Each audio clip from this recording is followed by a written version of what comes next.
and we start getting to have an equally target-rich environment on both sides.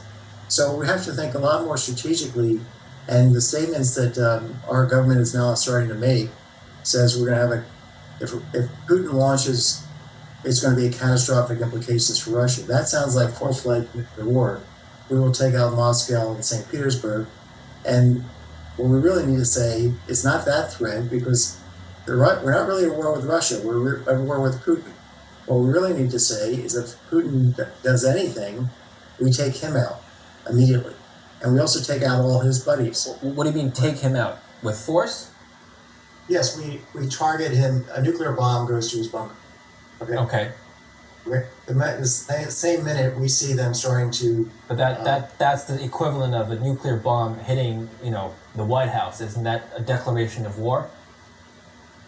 Well, this is a late night video, and I wouldn't waste your time if I didn't have something to say. And what I want to tell you guys today is that I'm selling any stock that I have left, because I do believe that the mother of all black swan events is right around the corner, and I'm going to tell you why. Now, we have Putin allegedly hiding in a bunker, warning all his family members that it's time to make sure that you have your bags packed, because we might have to fly you out to this bunker with his finger over the nuclear trigger, allegedly, okay? We have Poland asking Nato for nuclear weapons, even though, as I've been told, as long as you have the delivery systems, you technically are a nuclear superpower. Therefore, any country who's in possession of F-35s will effectively be a nuclear superpower, because F-35s can deliver nuclear weapons. This is what I've heard. Anyways, we have Ramzan Kadyrov, now third in command of the Russian military. Third in command, that's quite the promotion. Only days after, this is the Chechen leader, the war hawk. People call him Putin's pit bull, whatever you want to call him, the guy who's sending his 3 16-year-old sons, or 16, 14, whatever, to fight on the front lines of Ukraine. And this guy has now been promoted. Only days ago, recommended that Putin authorize the use of tactical nuclear weapons on the battlefield in Ukraine in order to push back the offensives that are going on, that are being waged by the Ukrainians right now. If you folks out there believe the Western mainstream narrative, you need to have your bug-out bags packed. And by Western media narrative, I mean that Ukrainians are winning and the Russians are being pushed back to the line. I want you to understand something right now. Please, stop everything you're doing and listen to me. Watch this video. I'm not trying to hypnotize you or anything. I just want you to understand something. If the Russians are actually losing this war and are being pushed back to the line, the line, which of course is now deeper into their territory, because of course, as of today, it's official. Everything's been signed. Putin ratified by the Duma. Everything is now official. According to the Russian Federation, those 4 occupied territories are Russian territory, meaning that Ukraine is now on Russian territory. According to the Russians, don't cancel me, okay? But if you're one of these people who changed your avatar and is well-meaning and all the rest, and you got the Ukrainian flag on your avatar, and you think that Putin is losing this war, you need to have your bug-out bags packed.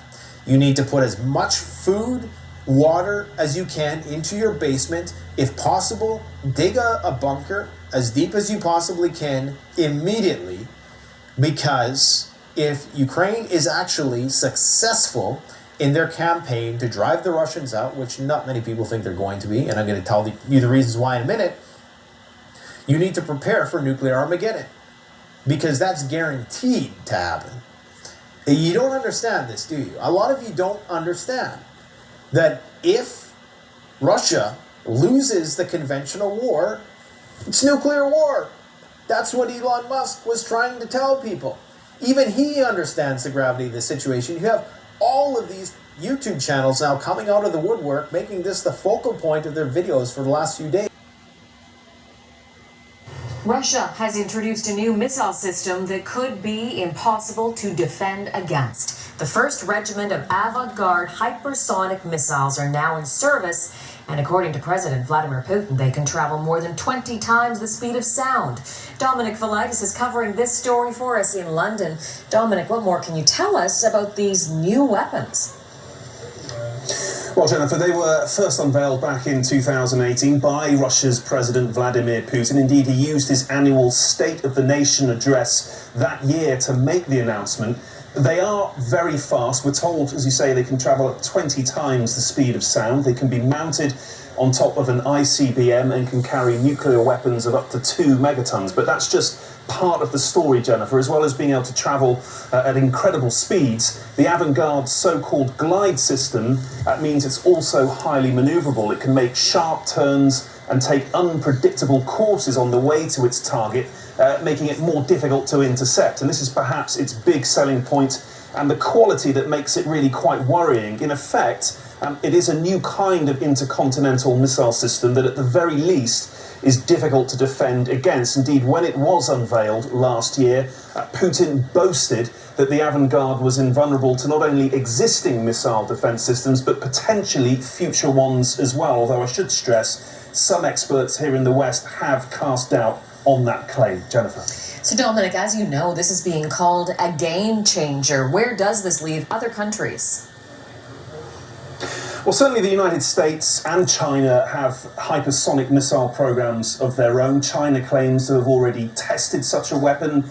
But if the Russians' avant-garde is indeed in service, as they claim, it would put them well ahead in terms of current missile technology. And Moscow's announcement today comes at a time when Cold War arms control agreements between East and West are pretty much collapsing. Take the new START agreement as one crucial example. It is due to expire in February 2021. Russia appears willing to extend it, but the current US administration seems skeptical. And with avant-garde now apparently in service and other next-generation nuclear weapons on the verge of entering service, there is a need for existing treaties to be shored up. Indeed, some think we even need new international agreements, new international treaties to deal specifically with this new type of technology. Jennifer.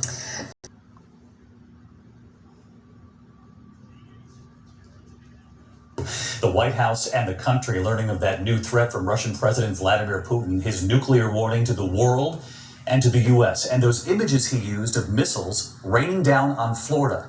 Putin declaring, "You'll listen to us now." Here's ABC's chief global affairs correspondent, Martha Raddatz, tonight. Putin's annual State of the Nation was provocative and threatening.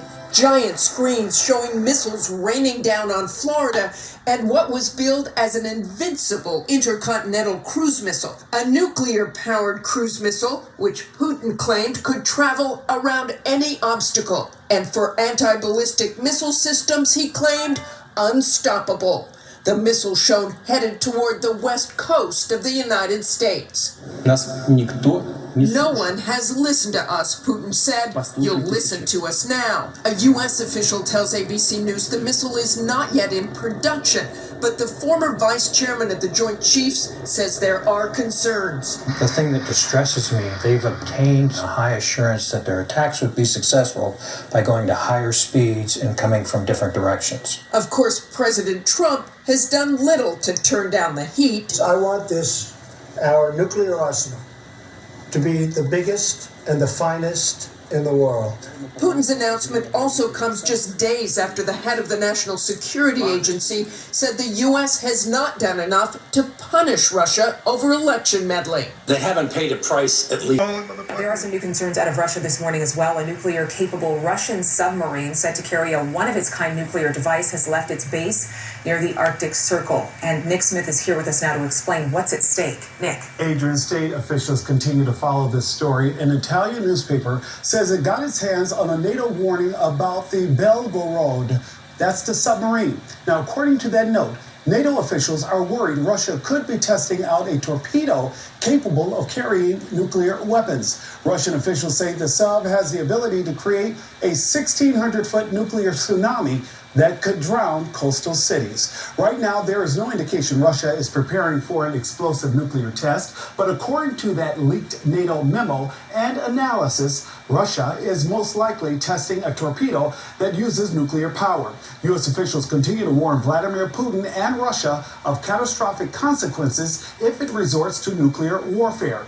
Last night, on the debut of Cuomo, former National Security Advisor John Bolton offered another way of deterrence. What could you do other than an exchange of nuclear weapons, which nobody would want? Well, I think we should say publicly that if Putin did authorize the use of a nuclear weapon, he would be signing his own suicide note.